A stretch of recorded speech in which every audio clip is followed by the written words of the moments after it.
Isinusulong ngayon ng isang business group ang kahalagahan ng pagmamonitor sa mga negosyo at ang galaw ng palitan sa mga produkto. Ito ay bilang tugon sa pabago-bagong kondisyon sa mga pamilihan. Narito ang report ni Jackie Say. Ayon sa PISM, may naidudulot na maganda ang pagkakaroon ng malaking populasyon sa bansa dahil marami ang magtatangkilik sa mga negosyo at makakatulong sa pag-unlad ng ekonomiya ng bayan. We need to be able to expand the network, the infrastructure, to link all of this. A very good example is what the government has done for the outsourcing industry, the BPO. The government developed the information superhighway that resulted into more communities being integrated into this communication highway, and a lot of call centers have been established outside of Metro Manila.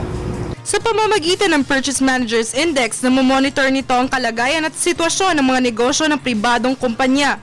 Dito rin nila nalalaman kung bumabagsak o umuunlad ang mga negosyo ng isang bayan. Kaya't malaki ang naitutulong ng PMI para makuha ng bangkang level ng Gross Domestic Product at Gross National Product ng bansa.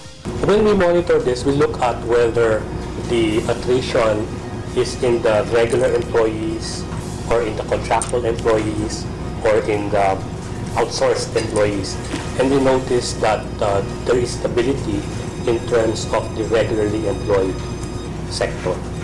So it is just the increase in requirements because of the season. It is where the attrition is coming.